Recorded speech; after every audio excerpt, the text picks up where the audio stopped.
Welcome to Liptareddy logs. ఈ road Mysore రోడ్లో ఉన్న ప్రాడ్ అండ్ సన్వర్త్ అపార్ట్మెంట్లు ఫేజ్ 1, ఫేజ్ 2, ఫేజ్ 3 చూపిస్తాను. మెయిన్ గేట్ నుంచి ఎలా వెళ్ళాలి, మా కమిటీ ఎలా ఉంది, మొత్తం ఈ వీడియోలో చూపిస్తున్నాను. ఏమైనా డౌట్లు ఉన్నా కామెంట్ చేయండి.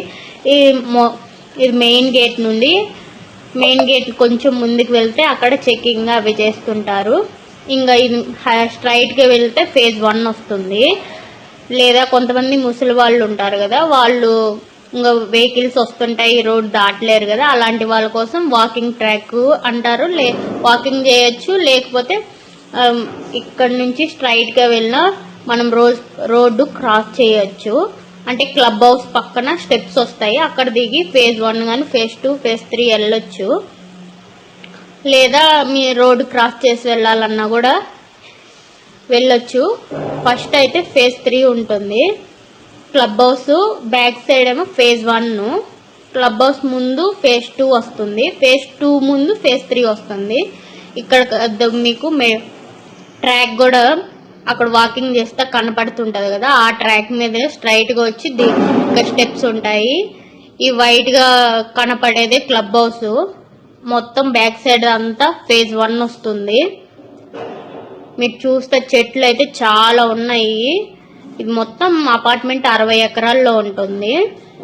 20 ఎకరాలు ఓన్లీ చెట్లు, పార్కు, మినీ ఫారెస్ట్ కూడా ఉంది. మీకు కావాలంటే కామెంట్ చేయండి, అది కూడా చూపిస్తాను. ఇదే క్లబ్ హౌస్. ఆ బ్యాక్ సైడ్ అంతా ఫేజ్ 1, ఇదంతా ఫేజ్ 2 వస్తుంది. పక్కనే రోడ్డు పక్కన ఉంది కదా, అదే ఫేజ్ 2. ముందు కనపడుతుంది కదా, అది ఫేజ్ 3. ఫేజ్ 3లో మేము ఉంటున్నాము.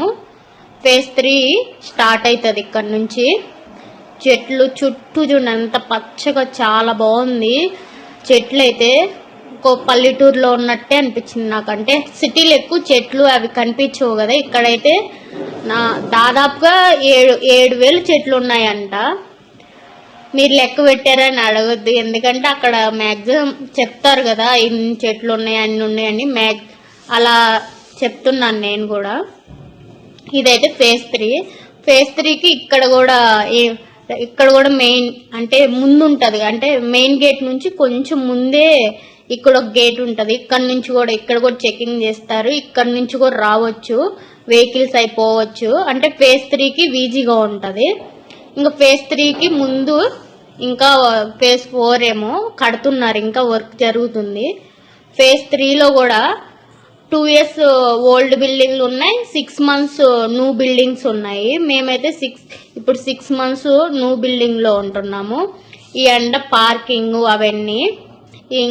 ఇది అపార్ట్మెంట్ లోపలికి వెళ్ళడానికి రోడ్డు కూడా బాగా చాలా నీట్గా మెయింటైన్ చేస్తున్నారు. ఇక్కడే స్విమ్మింగ్ పూల్ కానీ, ఇంకా చిన్నపిల్లలు అయితే ఫుల్గా ఎంజాయ్ చేస్తారు. ఎందుకంటే ఇంకా పార్క్ ఉంది, స్విమ్మింగ్ పూల్ ఉంది. క్లబ్ హౌస్లోనే కావాలంటే ఇంకొక ప్లే ఏరియా కూడా ఉంది, అక్కడ కూడా నీట్గా ఉంటుంది. ఇక్కడ కానీ బాగా ఆడుకుంటారు పిల్లలైతే. మేముండేదైతే ఇదే మా అపార్ట్మెంటు. మా పక్కన కూడా వర్క్ ఇంకా జరుగుతుంది, అది కూడా ఫేజ్ 3లోకి వస్తుంది. అక్కడ కూడా కడుతున్నారు. ఇక్కడ మొత్తం దాదాపుగా అపార్ట్మెంట్లో ఒక 5,000 మంది ఉంటారు. ఒక్కొక్క అంటే ఫేజ్ 1లో 5,000 మంది, అలాగా ఫేజ్ 2లో అలాగా చాలా మంది. ఇక్కడ 10,000 మంది కంటే ఎక్కువే ఉంటారు. ఇప్పుడు మళ్ళీ ఒక 1,500, 2,000 సంథింగ్ మళ్ళీ అన్ని ఫ్లాట్లు కడుతున్నారు. మా ఫ్లాట్ అయితే ఇదే 5th floor మాది. అక్కడ కనపడుతుంది కదా చిన్నగా, మా పాప అని ఉన్నాము. మేముండే అపార్ట్మెంట్ పక్కనే ఇంకా వర్క్ జరుగుతున్నాయి, అవి కూడా ఫేజ్ 3లోకి కలుపుతారు. ఇంకా అపార్ట్మెంట్ ఏమన్నా హోమ్ టూర్ కావాలన్నా కామెంట్ చేయండి, నేను చేసి చూపిస్తాను. మీకు ఏమన్నా డౌట్లు ఉన్నా. ఇది అయితే ఇంకా మా అపార్ట్మెంట్ కింద ఇదంతా బేస్మెంట్లో పార్కింగ్ ఉంటుంది. ఇదంతా గ్రౌండ్ ఫ్లోర్లో ఓన్లీ లిఫ్ట్ ఉంటుంది. అంటే ప్యాసింజర్కి ఒక లిఫ్ట్ ఉంటుంది, సర్వీస్ చేస్తారు వాళ్ళకి అంటే 2 లిఫ్ట్లు ఉంటాయి. ఇక్కడే స్టెప్స్ ఉంటాయి, స్టెప్స్ కూడా నడిచెళ్ళొచ్చు, స్టెప్స్ ఉంటాయి. ముందు సైడ్ కూడా పార్కింగ్ ఉంటాయి బైక్స్ వాటికి. సైడ్ అయితే అటు ఇటు సైడ్ అయితే పార్టీ హాల్స్ ఉన్నాయి, పార్టీ చేసుకోవడానికి కానీ, లేకపోతే ఇప్పుడు ఏమన్నా గృహ ప్రవేశాలు అలాగా ఫుడ్ పెట్టాలన్నా కానీ అలాంటివన్నీ కూడా పక్కనే అపార్ట్మెంట్ కిందే ఉంటాయి, వాష్రూమ్స్ కానీ అన్ని. ఇదే మా హౌస్. మిగతాదంతా నెక్స్ట్ వీడియోలో